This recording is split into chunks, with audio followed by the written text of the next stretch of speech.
हिंदू धर्म और सनातन के रक्षक के नाम पर भारतीय जनता पार्टी वोट लेती है और इसी के नाम पर सरकार में बने रहने का दावा भी करती है और इसी के नाम पर देश भर में अलग अलग राज्यों में कई कानून लाए जाते हैं और उसी के इर्द गिर्द सियासी बिसात भी बीजेपी बुनती है। ये तमाम चीज़ें हर राजनीतिक विशेषज्ञ बताता है। राजनीतिक विशेषज्ञ जो अलग अलग टीवी डिबेट्स में बैठते हैं वो भी इसी बात को इंडोर्स करते हैं।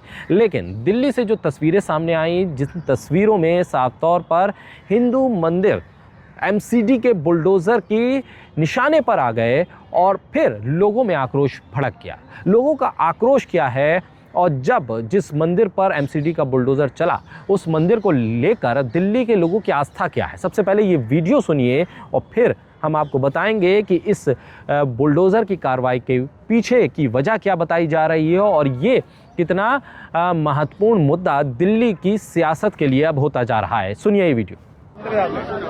सभी को जय श्री राम।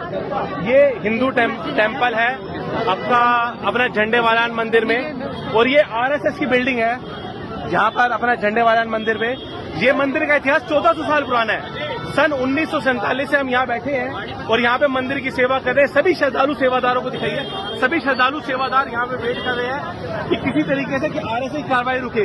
सिर्फ और सिर्फ आरएसएस को पार्किंग चाहिए, सिर्फ पार्किंग के चक्कर में इस मंदिर को तोड़ा जाता है। क्या सही है? 1400 साल पुराना मंदिर सिर्फ पार्किंग के लिए तोड़ा जा रहा है। श्री राम मंदिर बना था अयोध्या में, पूरे हिंदुस्तान ने देखा था।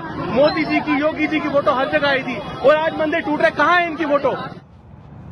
तो सुना आपने, ये शख्स इस मंदिर को 1400 साल पुराना बता रहा था और ये बता रहा था कि ये हिंदू आस्था से कैसा जुड़ा हुआ है, ये हिंदुओं का मंदिर है, ये भी वो बता रहा है। और जब वो ये बताता है कि इस मंदिर को बुलडोज़र के तहत उसके निशाने पर लाया गया तो एमसीडी में किसकी कार्रवाई चल रही है, कौन काबिज़ है, किसका वर्चस्व चल रहा है, दिल्ली में सरकार किसकी है, ये सवाल भी खड़े हो रहे हैं। दरअसल दिल्ली के झंडेवालान में एमसीडी के बुलडोज़र से बाबा पीरनाथ रतननाथ के मंदिर को हटा दिया गया और ये मंदिर का इतिहास जिस तरह से इस वीडियो में बताने वाला शख्स बताता है कि 1400 साल पुराना है। लेकिन कम से कम ये बात तो साबित है कि देश की आज़ादी से पहले ये स्थिति बनी हुई थी। यहाँ पर हिंदू मुसलमान तमाम दोनों ही धर्मों के लोग पहुँचते थे, ये भी कहा जा रहा है। इस मंदिर के भीतर शिवलिंग स्थापित है, ये भी कहा जा रहा है। लेकिन फिर भी बुलडोज़र की कार्रवाई हुई।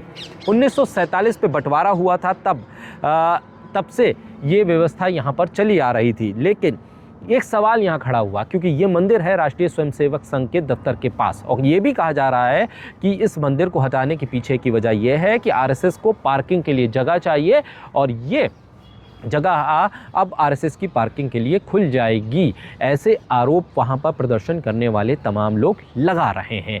लेकिन इन तमाम आरोपों, इन दावों के पीछे की सच्चाई क्या है ये तो एमसीडी ज़्यादा बेहतर बता सकती है। लेकिन जो प्रदर्शन किया गया उस पर लोगों को डिटेन किया। आम आदमी पार्टी के करोल बाग के विधायक विशेष रवि को भी डिटेन किया गया और यहाँ पर और भी तमाम लोग पहुँचे डिटेन जो हुए। बाबा रतननाथ को हिंदू और मुसलमान दोनों पूजते थे, इसलिए यहाँ मंदिर और दरगाह दोनों हैं। यहाँ पर लोगों के घर नहीं थे, सिर्फ दरगाह की ज़मीन थी। ये बात विशेष रवि ने कही क्योंकि मंदिर के साथ साथ कई घरों को भी बुलडोज़र के निशाने पर लिया गया।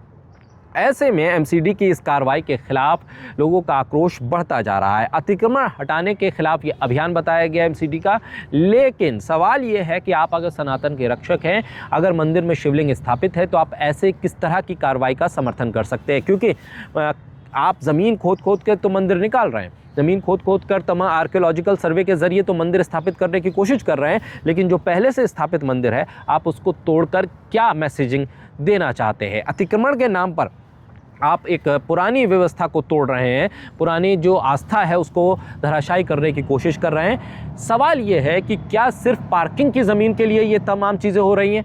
पार्किंग की व्यवस्था कहीं और नहीं की जा सकती थी?